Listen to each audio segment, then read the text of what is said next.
So my name is Younesse. I'm a PhD student at the University of Oxford, supervised by Staton. And I'm going to be talking today about stochastic memoization and name generation. And I'm going to try and introduce it a little bit. I think I was a bit too ambitious about the number of slides. So at the beginning, I'm going to be very fast because it's very elementary. And at the end, I'd like to take a bit more time, I guess. All right. So this is a summary very quickly. A very, very cursory sort of comparison between stochastic and deterministic memoization. Then what we want about memoization. Then the two key properties we really don't want to negotiate about. So higher order, I think I shouldn't really need to argue about this one in this workshop. But the Dataflow property is also very important for probability. Then I'm going to talk about representation theorems a little bit and show why memoization is so useful in probability. And then a bit of a toposic sort of analysis of what's going on and our little categorical model at the end. Right. Okay. So this is very elementary. So what is memoization? I think probably everyone in this room knows. It's just about storing the result, right? I mean, you apply a function to an argument. You don't want to compute it several times. So you store it in a table, for example. So this is an example, right? This is apparently the biggest prime known today. It took 4 months to calculate. So okay, we did it once. We can calculate again or see if it's we make a test of primality for other numbers, and then if you come back to the same argument again, of course we don't want to calculate it for 4 months, right? So we have stored the result before. Okay, so it's also known as dynamic programming as well. It's some sort of variation on laziness. And for pure functions, it's just a speed up. There's no change of semantics, but we have to be careful when you have recursion and non-termination, even in the deterministic case. Right, stochastic memoization. What's happened? Well, what happens? Now we have functions that are stochastic, as the name implies, right? So calling the function twice on the same argument, for example, let's say here, I have a function that just returns a uniform number between 0 and 1. Calling the same number twice on the same argument, or the same function twice on the same argument gives different results because it's stochastic, right? Okay, so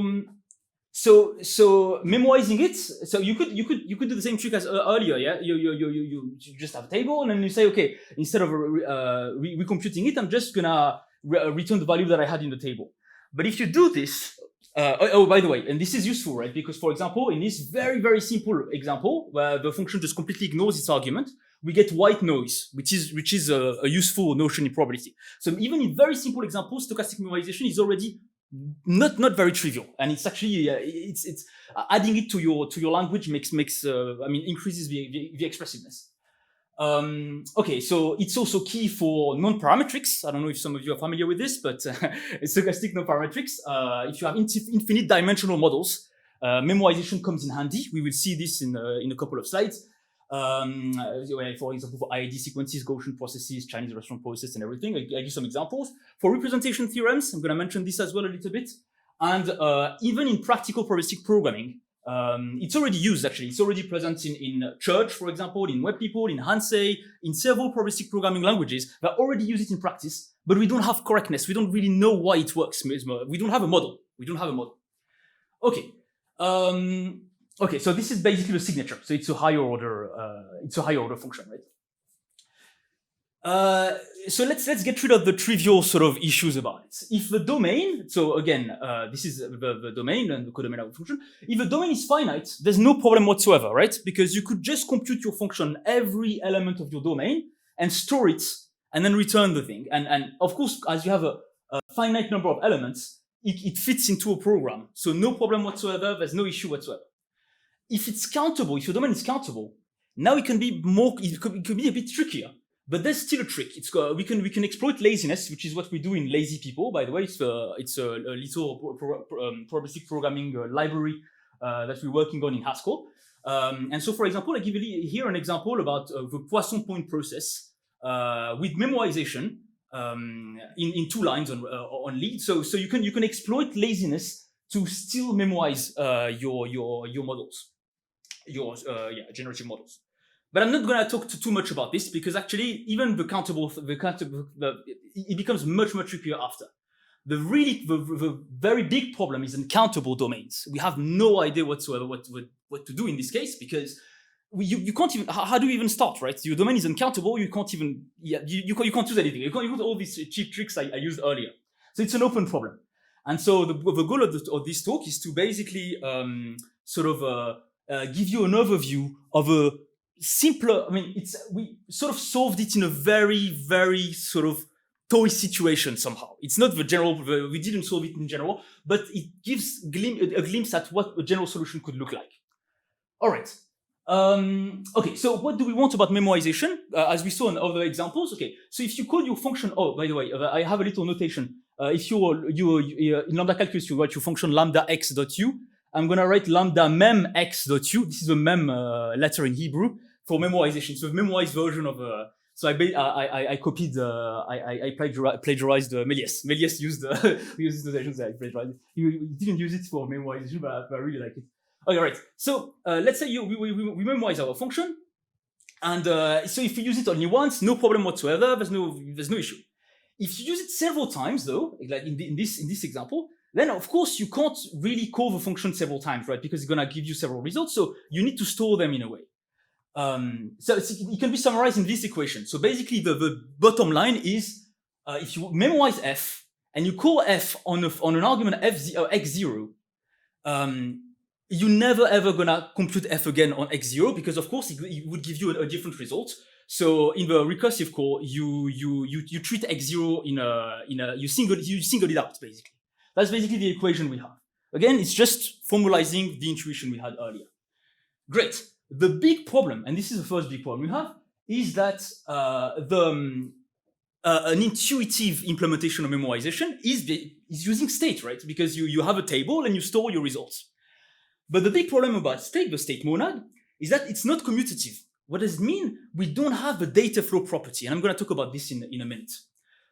We don't have a data flow property, but we really want, there's two properties we really don't want to negotiate on, is the data flow property and higher order functions. We really want these two. We absolutely. So higher order function, this is, okay, I guess in this workshop, everyone should be convinced. We're doing functional programming, so we want functions that are first-class citizens. But the data flow property is extremely important for probability. If you don't have this, then it doesn't work at all, and the state monad doesn't satisfy this, so the intuitive implementation doesn't work. Right. What is the data flow property? These are four equivalencies, four ways of looking at the data flow property. Intuitively, in programming terms, the data flow property is basically just saying you can reorder the lines when the data flow graph is not affected. So you can reorder the line and you can discard the lines you don't use. So it sounds very, very intuitive, right? The only thing that matters is the data flow graph of your program. Of course, if you're using state, if you're using memory, you can't do this because if you reorder the lines, you may have under the hood modified the memory. So you can't do this, right? So this is the programming language a statement of what is the data flow property. A more categorical statement is basically saying, okay, if you have a monad that's sort of modeling our effects, our algebraic, our effect, this monad has to be commutative and affine. So commutativity is reordering, the ability to reorder, and affine, the affineness of the monad, it means it preserves the terminal object of your category. It means you can discard the things you don't use, basically. Again, equivalent, it's equivalent to saying that the Kleistli category of the monad is a semi-Cartesian monoidal category. And this is the point of view. What does semi-Cartesian mean? It means the units, the tensor unit is terminal. So you have a monoidal category, but the unit is also terminal. The unit of the tensor is terminal. And this is the point of view which is used in modern categorical probability theory or synthetic probability theory. I mean, I guess there's a debate about how you would call this. It's used in Markov category, for example. It's used. You can see this in quasi-Borel spaces as well. If you look at the Kleistli category, so this is really a key property. I mean, synthetically, that's what you want. Basically, it's saying, okay, a probability that models, a category that models probability should be really monoidal and semi-Cartesian, really. And the last point of view, which is the traditional probability point of view, is saying that you have Fubini's theorem, so you can reorder the integrals if you integrate over a probability distribution, and you have marginalization and normalization of your probability measures. Your probability measures sum to 1. That's just the idea. And so this is really, really key, right? If you don't have these two things, you don't have probability at all. Right. All right, so state violates the data flow property, as we said. But we have very good reason to think that memoization, by the way, now when I say memoization, I mean stochastic memoization. I will not talk about deterministic memoization anymore, and I'm a bit lazy, so I'm going to stick to memoization only. So memoization should validate the data flow, because you're using the state but in a very innocuous way. It's not really obvious, but you shouldn't, you shouldn't really you should validate the data flow.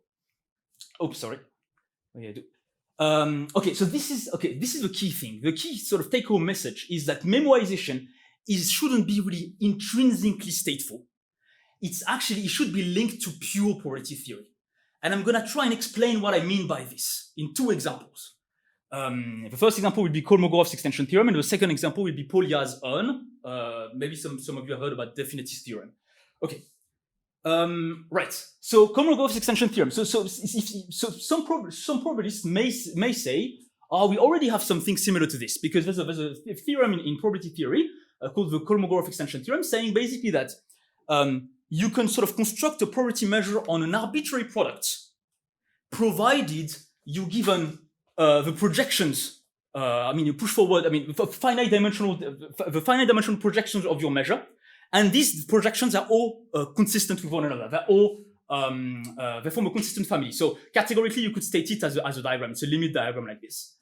So it seems to suggest that this is a bit like it's an arbitrary product, right? So it's I don't know. Like, for example, here it could be r to the power of I, where I is an arbitrary index. So it looks like it's a function space. But the problem is this is the product space. It's not the function space. It's not the same thing in probability, so it doesn't actually solve the issue. So we want really function space, and this is about because of the higher order sort of property we want. We want our model to have higher order functions. Okay, so to fix this, to have function space, maybe we can look at quasi-Borel spaces. Quasi-Borel spaces, this is a new it's by Ohad is here, by the way, one of the authors, Chris Onan, Ohad, Sam, and Hong-Suk.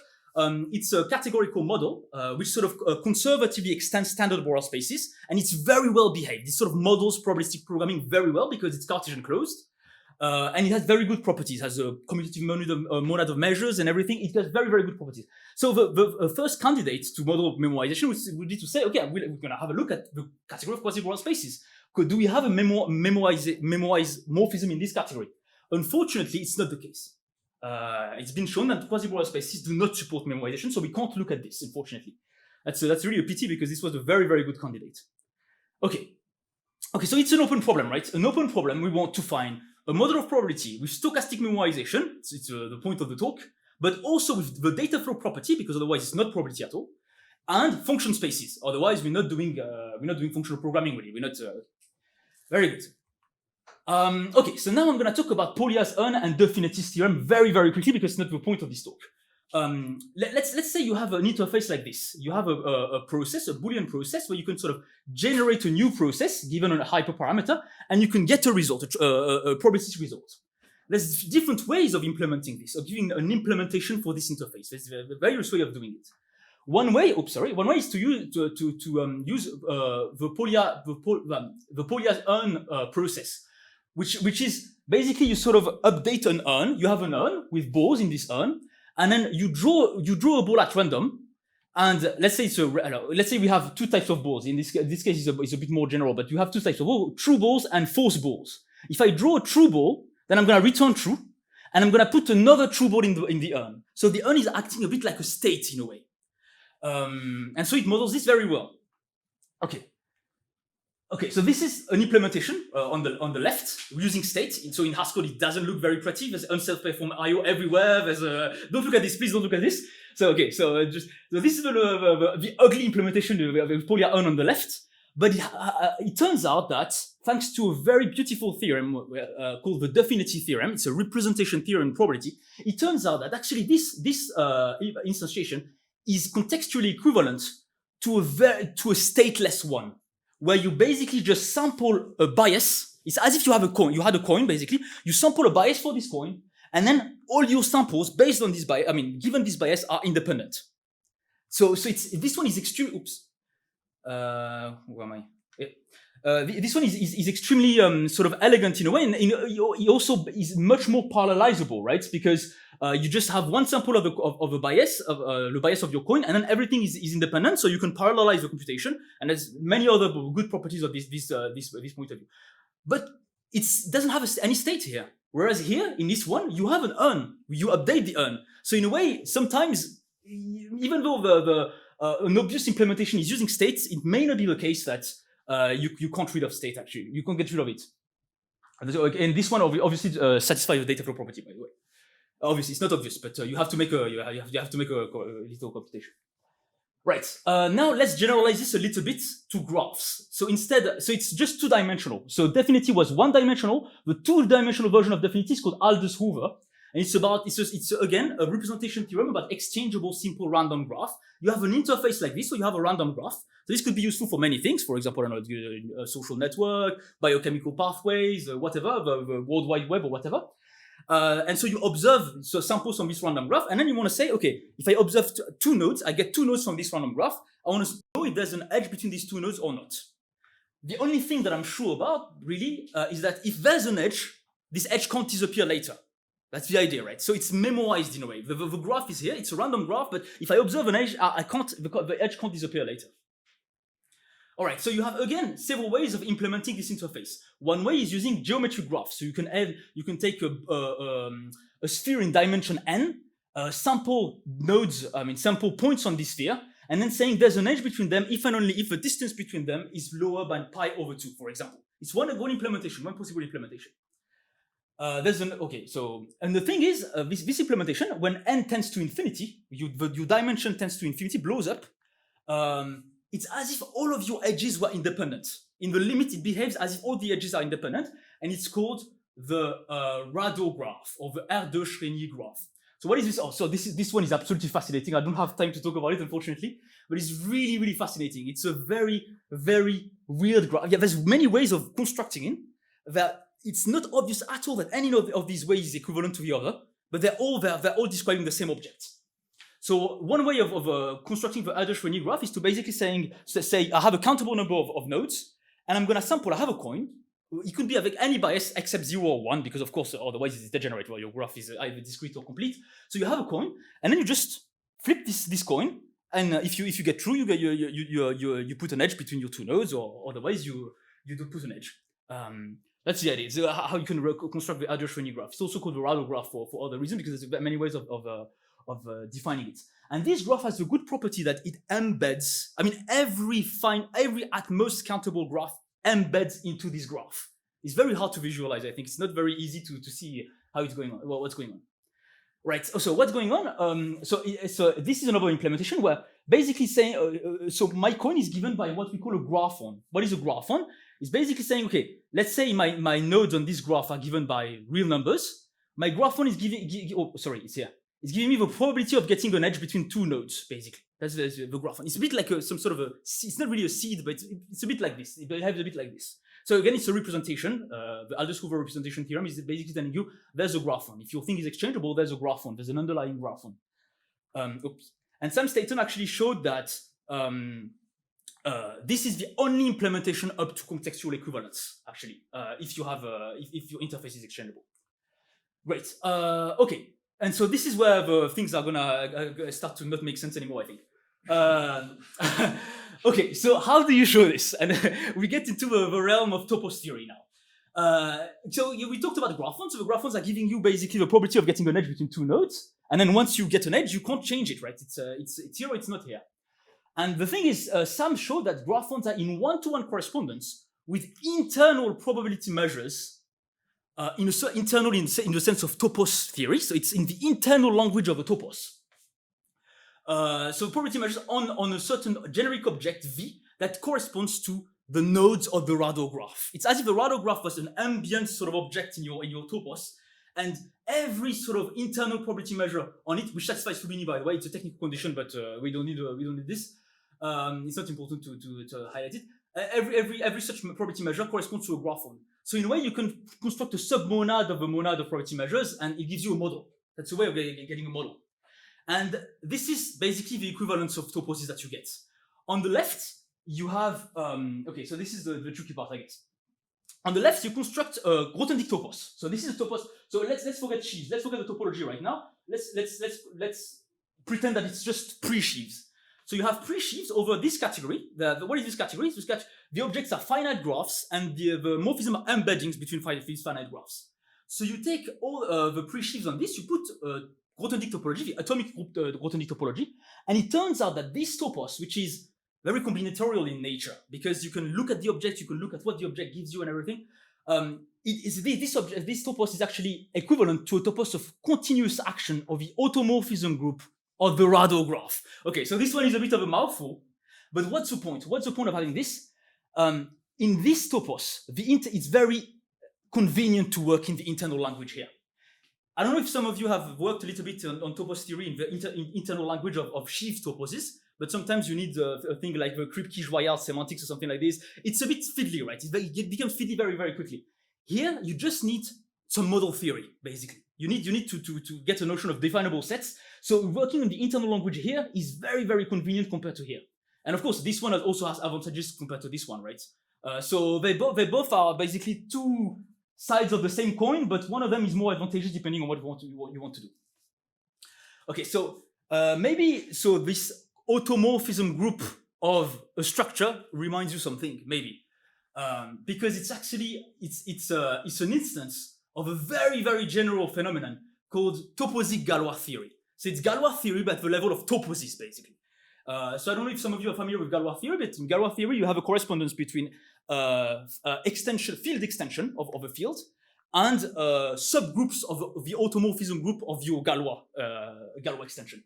And it's exactly what's happening here, but at a much more general level. So if you're interested, I've put some references by Olivier Carmelo here.